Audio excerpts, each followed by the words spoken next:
Witam jeszcze raz na rozmowie z twórcami filmu Cykady. No i może bez zwłoki przystąpmy do pytań i rozmowy. Moje pierwsze pytanie do ciebie, Matt. W filmie mamy informację, że film jest oparty na faktach, więc powiedz trochę coś o tych faktach. It's based on the facts, so what are the facts? What are the facts? So Sheldon and I met in 2015 on a date similar to the one in the film. And about 3 years later, I started writing this film. I couldn't get out of bed, and this story spilled out of me. And Sheldon had lived in Chicago. He went back to Chicago after our date, a few dates. It was like the film weekend. I don't know if you've seen that. And I said, hey, if you're in New York this summer, I think you'd be really good for this part. And he texted back that he was actually in New York at that very moment. And we decided to grab drinks across from where we first met. And we didn't really talk about the film. We just caught up, and I guess a couple weeks later, he read the script and he said yes. And then in April, I got a text that Sheldon was shot in Chicago. So the scar you see on screen in the colostomy bag is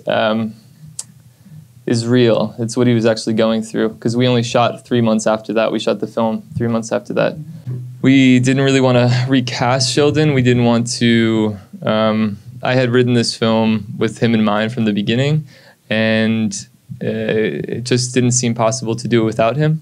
So he went through surgery, and he came out and he said that he was healthy enough to come to New York. And I said, well, what if you bring this into your character and write it into the character? And he said, okay. And so that monologue you hear in the film is actually what he went through. It was a drive-by, and he had kissed a boy on a subway platform. And he was walking home, and somebody said, where's the party at? And he told them, and and he woke up in the hospital. So the project completely changed over the next 2 months, and we went back and forth and rewrote scenes. And with Kyle, our wonderful editor, we worked on reshaping the story in post-production. A twoja historia twojego bohatera, the story of your character, this child molesting, was it true? The molesting part? Yeah. I was molested as a kid, and I went through a lot of similar things that you see my character go through. I couldn't really be intimate unless I was drinking, and I thought I was dying all the time. I didn't know why. I had a lot of psychosomatic symptoms, and so we're both reliving parts of our own experiences. Jak film był realizowany? How the film was made? Some of the scenes look like they were improvised. Yeah, we definitely worked on scenes in the moment. Like our fight scene, we went back and forth and tried to make it feel as real as possible.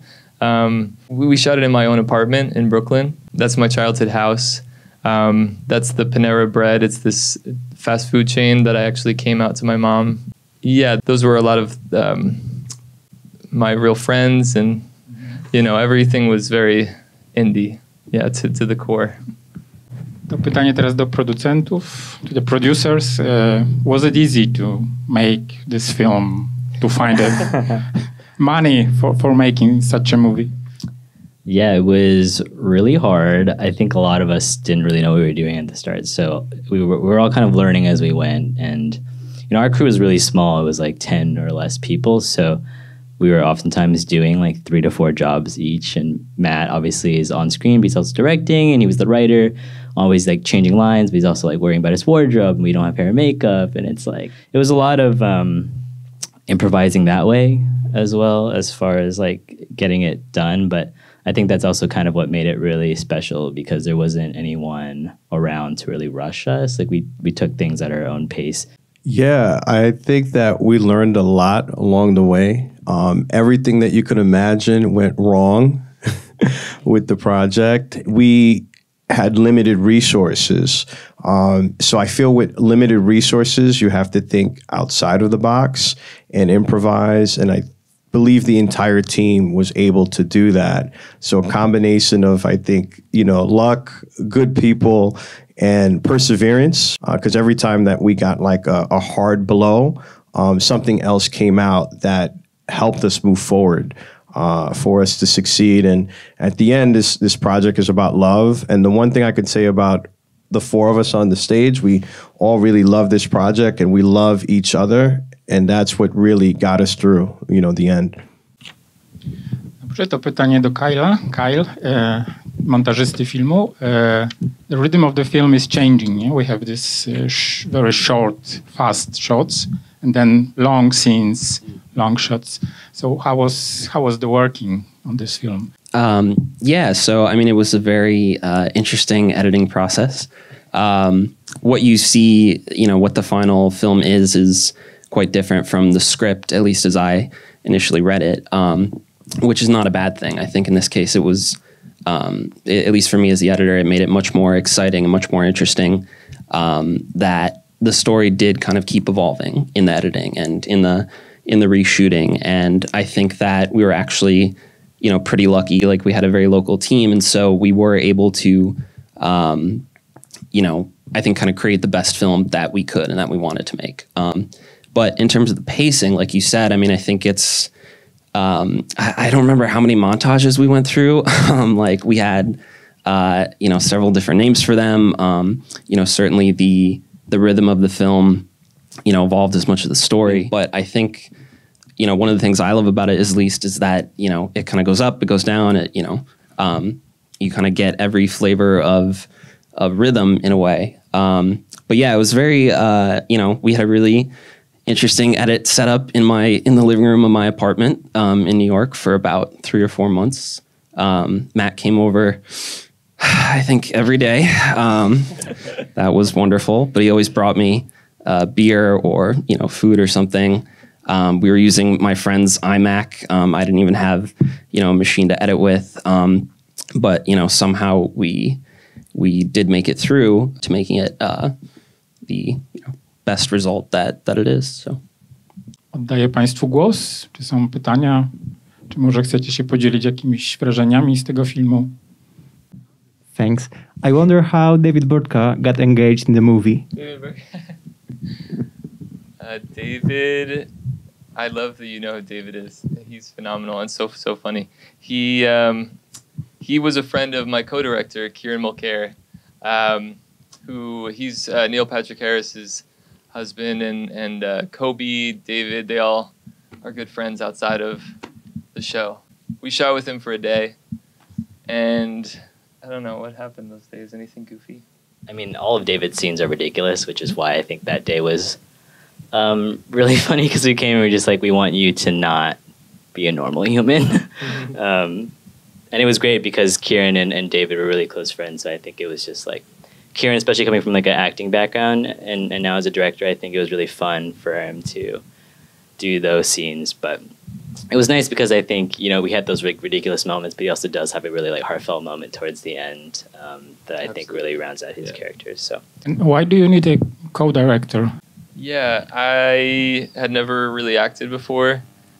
Kieran said, you have to come to my acting class. So I took this 1-month thing. And he did a piece from Amy Herzog's The Great Godpan, which was about molestation and childhood sexual abuse. And I knew from his performance that he was speaking from a real place. And when I decided to do this, I went to him and I said, hey, what do you think about co-directing? And he said he would only do it if I acted in it, if I played the lead. So my whole performance, like the reason that I was able to make it through was Kieran. He was a therapist and a muse, and the way that the three of us worked together was really special. One of the things I think that Kieran was really helpful with was that, Matt was dealing with reliving the trauma that he went through, his childhood trauma. And Selden was just really fresh with his trauma. So like balancing that And I think that's a specialty of Kieran. Like, he knows how to deal with those moments to make sure that you guys were okay. You know, I think that was because you directing and acting in it and dealing with your trauma, that's a lot. And I feel that that's where Kieran really stepped in and was able to really balance that, you know, for the project and for the both of you. Dobrze, to ja zapytam, jak film został przyjęty w Stanach? How the film was received? It got a nomination, yeah, for Independent Film Awards for the best script, yeah? Yeah, we got really lucky. We premiered at Outfest and BFI London Film Festival, and we won. We just got nominated for an Independent Spirit Award for Best First Screenplay, which is very cool. We won this award, the Poland LGBTQ award. And yeah, we've been very, very lucky. Pracuję teraz nad nowym filmem zatytułowanym Treatment, także trochę teraz opowie o tym nowym projekcie. Treatment is a queer horror film. It'll be out sometime this summer, fall, about the pathology of homosexuality and the violence that it created within ourselves and within the community, outside of the community.